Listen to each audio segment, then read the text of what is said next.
Exigências da vida cristã. Pois qual de vós, pretendendo construir uma torre, não se assenta primeiro para calcular a despesa e verificar se tem os meios para a concluir? Para não suceder que, tendo lançado os alicerces e não a podendo acabar, todos os que a virem zombem dele, dizendo: Este homem começou a construir e não pôde acabar. Lucas 14, 28 a 30. Jesus nunca foi alguém que procurava popularidade. Sempre fez questão de deixar muito claro àqueles que queriam segui-lo o que isso significava. No contexto dessa passagem, grandes multidões se aglomeravam ao seu redor. Jesus reage a isso, pois esse não é o resultado esperado para o seu ministério.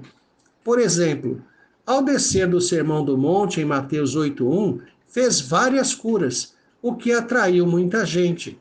Quando percebeu que isso estava acontecendo, foi logo para outra margem do mar. Mateus 8:18. Seu objetivo não era a mera aglomeração de pessoas. Não era um manipulador de massas, como alguns líderes chamados evangélicos de nossos dias. A lógica do reino de Deus é que a porta é estreita e o caminho apertado. A verdadeira proposta do evangelho não é agradável ao homem caído. Há muitos dos chamados crentes que, por isso, querem se mostrar melhores ou mais amáveis do que Deus, tentando suavizar não só o evangelho, como também as próprias atitudes e disposição do Senhor, um terrível, carnal e diabólico sentimento messiânico.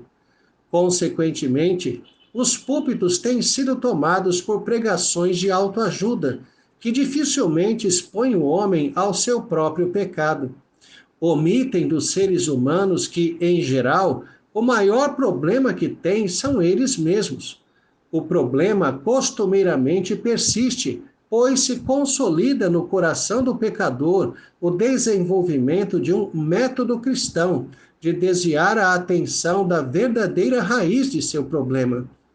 É como se disséssemos que a ignorância dos próprios erros conduz à genuína felicidade. É necessário compreender que toda autoajuda está baseada em autoengano.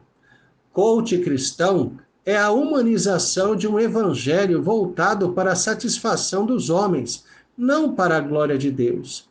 É certo que aqueles que os praticam e defendem também não o fazem por motivos humanitários.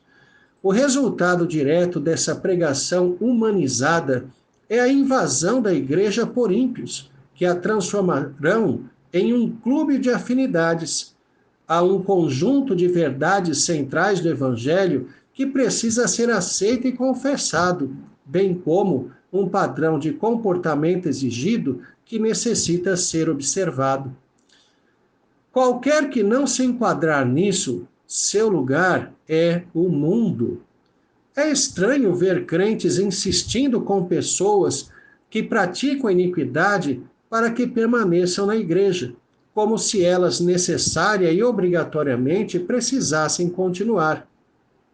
Ainda no contexto do verso epigrafado, nosso Senhor colocou como obrigação para aqueles que queriam segui-lo a necessidade de secundar mesmo o maior valor humano, a família.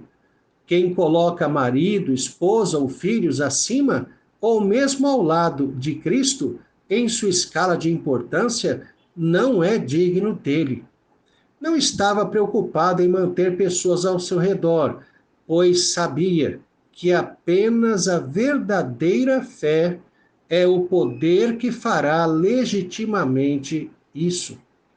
Ninguém poderá dizer que não sabia o que significava ou o que implicava ser um discípulo. Nosso Senhor exorta a cada um que quiser segui-lo a pensar nisso antes de iniciar a caminhada. Assim, após afirmar este pré-requisito indispensável como a indelével evidência de fé, utiliza uma situação conhecida em sua época, uma espécie de dito popular. Ninguém começa a construir uma torre sem calcular se tem o suficiente para concluir a obra. A construção de uma torre era algo grandioso que todos haveriam de notar. O início da construção atrairia os olhares de todos. Se os custos não tivessem sido orçados devidamente, o fracasso será o resultado mais provável. Hoje em dia, talvez encontre algum paralelo nos esqueletos de prédios em construção abandonados. Não há quem passe que não lamente o desperdício de recursos despendidos ali.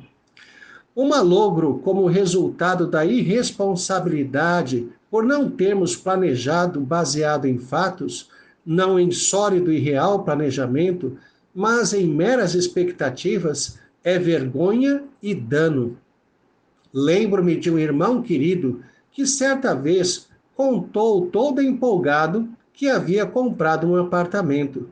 Seu anúncio causou certa estranheza, pois tratava-se de alguém que vivia em condições financeiras modestas e a época não era favorável à aquisição de imóveis.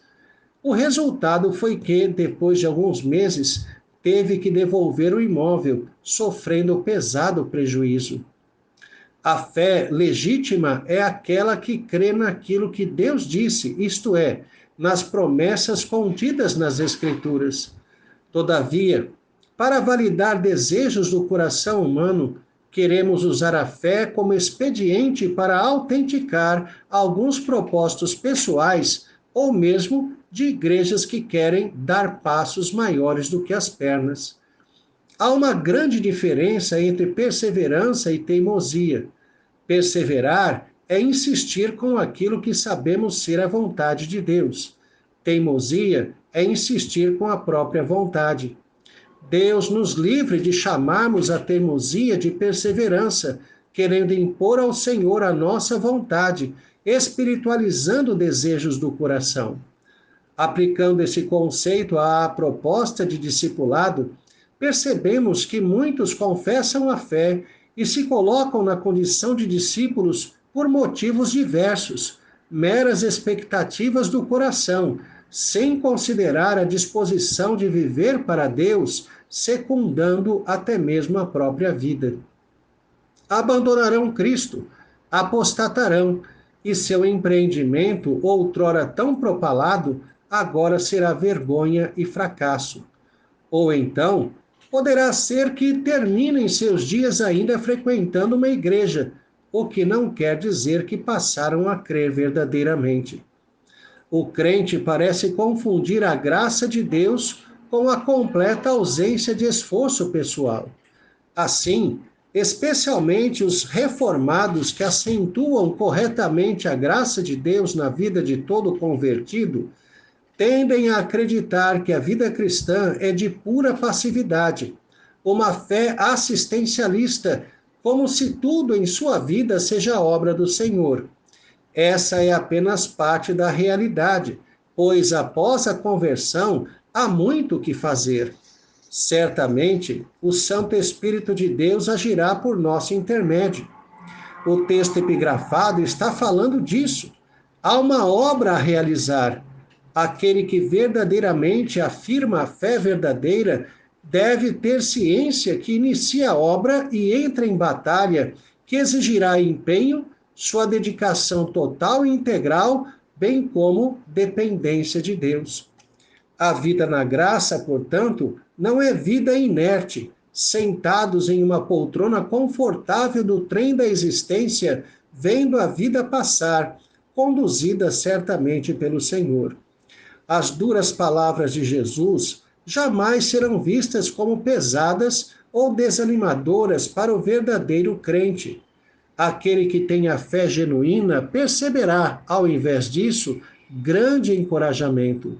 Em seu coração, há latente a disposição de viver para Deus, organizando sua vida em função de sua cidadania celestial. Ele verdadeiramente tem o material de fé para concluir a construção da torre e para enfrentar o inimigo numericamente maior. Sua decisão foi bem tomada e fundamentada. creu verdadeiramente e aceitou plenamente a verdade de Cristo. O Espírito Santo habita sua vida e tem todos os recursos para ir adiante, até o momento da colheita em sua morte. Ele tem segurança na caminhada, está 24 horas por dia caminhando junto ao Senhor. A vida cristã nos exige grande coisa, esforços e sacrifícios, que não nos são pesados se verdadeiramente dependemos de Cristo. Ele se torna a nossa força. Tenha um excelente dia na presença de Deus, Reverendo Jair de Almeida Júnior.